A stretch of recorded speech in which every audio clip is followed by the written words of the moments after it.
Hello everyone, welcome to today's show. My name is Spencer Walsh. Thank you so much for joining us here on a very special live Yom Kippur edition of Newsflash. We got some great stuff for you today. Hopefully we'll get your news feast for you. If you're fasting, you don't need to fast on the news, it's okay. Kavanaugh's accuser may not testify on Monday after all. And speaking of Christine Blasey Ford, hundreds of women from Christine Blasey Ford's high school, Blasey Ford's high school, are signing a letter supporting her, which is very good to see. Wall Street Journal disgusting, really, defense of Brett Kavanaugh begins with the Salem witch trials and gets far worse. Just in time for the midterms, many names of many dark political donors will be revealed, and an inspiring message from the president saying, quote, and this is just the teaser quote, there's a lot more to come, "This is a tough hurricane, one of the wettest we've seen from the standpoint of water." Yeah, that's his pre-date message to reassure the people of South Carolina that he is there for him. One of the wettest hurricanes we've ever seen, from the standpoint of water, that is. All right, yeah. Another wrench was thrown, now as we get to our lead story today, into Brett Kavanaugh's Supreme Court nomination plans this evening when the woman who had accused him of sexual assault, Christine Blasey Ford, said through her lawyers that she wants the FBI to investigate her claims against Kavanaugh before she testifies in front of Congress. According to the New York Times, this doesn't necessarily mean the scheduled hearings won't proceed next Monday as planned, but it doesn't throw them into doubt. Ford said that an investigation should be the first step before she is on national television reliving this traumatic and harrowing incident. And I mean, I think she does have a point there, because what they want to do is they want to see, they want to, like, what Christine Blasey Ford is like, they're saying, so obviously the Republicans are offering her a spot to hear. And they, of course, you know, they're working around the clock. They're coming up with campaign tactics to smear. They're going to go, and like, we're being, let's all live in the real world. Let's all live in reality here. These Republicans are not going to hold back on going Anita Hill times 10 on Brett Kavanaugh. Brett Kavanaugh's accuser, Dr. Ford. Because, by the way, she is a doctor. She has a PhD in, I believe, psychology. So that's pretty cool for her. Gives her a little bit of, like, don't boss me around. Are you a doctor? I'm a doctor. You know, that kind of thing. When she's talking to, like, Orrin Hatch, who's like, why did you not report this crime? But, yeah, he's from Utah. I don't think he's that accent. But still, the point is that he is, in this Senate, the Senate Republicans are obviously rushing this in, like, as soon as possible, because they want to get this done. They want to get this over with. And what Brett Kavanaugh wants to do is just get rid of this. So what they're doing, what the Republicans are doing, is they're serving one person, and that's Brett Kavanaugh. And they're not serving the benefits of the country, so the country may know whether or not their government may just have appointed someone who committed sexual assault to the highest court in the land. They're not doing anyone any favors here, aside from their own selves and their own base. Like, the base is obviously very much in support of it. They probably think this is all fake. They probably think this is all just a bunch of Democratic and liberal media spinning. But the point is, what they're going to try to do is they want to rush this as soon as possible so they can get Brett Kavanaugh on the Supreme Court. And they want to set up things quicker. So, again, Christine Blasey Ford, Dr. Ford, doesn't have enough time to come out there and actually prepare for the questions they're going to throw at it. It's a different thing from being a professor in class in Northern California, or a doctor, psychological doctor, than to coming out in front of, like, 11 people who want to see you and your reputation and your credibility destroyed and ruined. And you can only wonder what type of questions I can ask. It's emotional composure that you really have to work hard to maintain. It's very tough. And the fact that there is, like, she's calling for an FBI investigation to me seems like completely reasonable, because she wants, before she goes into that lion's den, she wants some real assurances. She wants some real legs to stand on, and at least they can complete the background check. And the very interesting thing was the Justice Department said that and I think it was like Chuck Grassley who came out and said, or Orrin Hatch, one of those people, was like, the FBI doesn't do this kind of thing. They're not allowed to do this kind of thing, but that's obviously not true. Of course they are. So what they should do is do that so we can know more about this very credible issue of sexual assault raised by this woman against this person who wants to be on the Supreme Court. I think it's just that simple. It's possible her reluctance to testify without an investigation will lead to the hearings being canceled or held without her. It would be awkward. Republicans have emphasized that she could testify on Monday in order to move on with the nomination as quickly as possible and dismissed the idea of an investigation. If she does not come on Monday, we're going to go move on and vote on Wednesday, said Lindsey Graham on Fox News. So yeah, pretty much what they're going to do is she has two courses. Like, the Republicans are laying it out here. She has two courses of options. And by the way, unfortunately, the thing is, barring any kind of last-minute objections from someone like Bob Corker or Senator Jeff Flake, like, barring any last-minute objections, what they're going to do is they're going to have the committee vote on Wednesday, as Senator Lindsey Graham says. And if that doesn't work, and if she doesn't show up on Monday, if she didn't come out and testify on Monday, they're going to have the committee vote with or without her. Like, they're pretty much what they're saying is that her testimony here is irrelevant. They're just doing this to get their little thing, their little compulsory kind of, we let you testify, we let you speak, we'll let this annoying woman speak, whatever. And now you have no choice but to come in and or not, Kavanaugh just going to get confirmed without us. It seems like they just don't even care about what she has to say. They just want to do it to get it out of the way to appease the Democratic senators. Like, that's all they want. They're proving with this action. That's all they want. They don't want to actually make her feel welcome. They don't want to actually make her feel comfortable. It's all pretty much all just a big charade. That's what we know from these actions here today.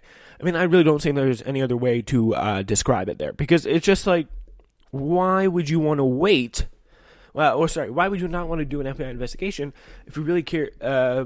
If you really are setting the terms for this meeting in a way or this hearing in a way that'll make her feel comfortable, it just does not make any sense. So pretty much that's what Lindsey Graham's here saying. So if she comes in and testifies on Monday, they'll, based on the credibility of her testimony, and by the way, based not on the testimony, the credibility of her testimony, because the likely thing is, they probably would have made their mind up already. They will, no matter what, really, they're going to move on, and they're going to go vote on Wednesday. And whether she comes in, or in the case she doesn't come in, they'll have the hearing. Kavanaugh will be like, I've never had any recollection of this. And the Democrats are going to grill him. The Republicans are going to, it's pretty much going to be like the last time he came in for hearings all over again. And nothing's really going to happen aside from there's going to be new questions from only the Democrats about these sexual assault hearings, and Ted Cruz is going to be like, I'm sorry, you and your daughters had to go through this, Judge. And that's pretty much all he's going to, or maybe he won't even be there because he's too busy staving off a slam down from Beto O'Rourke. But that's the thing. We just do not know. We just don't know what could come out of this situation. And barring any likely objections, I should say, barring any unlikely objections from Ford or Corker. Corker already said he wants to just come out and vote, no matter what, whether she comes in or whether she doesn't, by Monday. If she does or doesn't come in by Monday, no matter, they want to vote on Wednesday. And we're getting strong indications here that these senators have already made up their minds. All right, we turn on. As now more than 200 graduates from the same high school as Christine Blasey Ford, the professor who has alleged that the Supreme Court nominee Brett Kavanaugh assaulted her at a party 3 decades ago, have written an open letter of support. The letter, written by students from the prestigious Houghton Arms School in Maryland and first reported by HuffPost, comes as a growing number of senators from both sides of the aisle have called on Ford to testify publicly about her claim that Kavanaugh and a friend assaulted her in the 1980s, which, as we know, she will not do without an FBI investigation, which the Republicans don't really care about, as we just talked about. You're just going to come in, you got to come in, you're not going to come in, we got to make up our minds here. That's pretty much their point is. We are alumni of Holton Arms School, and we are writing in support of Dr. Christine Blasey Ford, a fellow Holton graduate. We believe that Dr. Blasey Ford and are grateful that she came forward to tell her story. It demands a thorough and independent investigation before the Senate can reasonably vote on Brett Kavanaugh's nomination to a lifetime seat in the nation's highest court. Dr. Blasey Ford's experience is all too consistent with stories we've heard and lived while attending Holton. Many of us are survivors ourselves, which is interesting because Brett Kavanaugh had a very interesting thing to say. So what Brett Kavanaugh said about his school, and he had a very, very interesting thing to say about his school in 2015, and his school, keep in mind, was called Georgetown Prep, and the fact that their schools were so close and presumably regularly hung out makes this comment here from Brett Kavanaugh all the more disturbing. He talked to Columbus School of Law in 2015 about his high school, Georgetown Prep. Fortunately, we had a good saying that we've held firm to this day, as the dean was reminding me before the talk, which is what happens at Georgetown Prep stays at Georgetown Prep. That's been a good thing for all of us, I think. Well, some things just got out, so yeah, and that sentence from this letter's classmates, from the classmates of Christine Blasey Ford in this letter, saying many of us are survivors ourselves, combined with Brett Kavanaugh saying what happens at Georgetown Prep stays at Georgetown Prep, and knowing these two high schools regularly hung out makes things a little bit more disturbing. So yeah.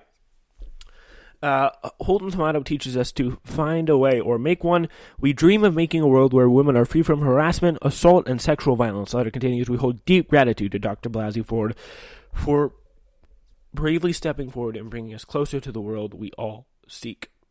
The letter concludes by saying it has already been signed by 200-plus Holton Arms alumni, stretching from 1968 to present day. Excuse me there. According to HuffPost, Susanna Jones, the current head of Holton Arms, has issued a statement supporting Ford, saying, as a school that empowers women to use their voices, we are proud of this alumna for using hers. So yeah, it looks like she got the full support of her school. If there's any corroborating witnesses there, that could be nice, let's just say. And yeah, that would be desirable.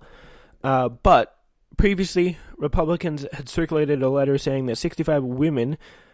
signed by 65 women supporting Judge Kavanaugh's nomination. Politico had reported that after the details of Ford's allegations were made public, nearly half of them did not respond to subsequent requests for comments. 2 declined outright.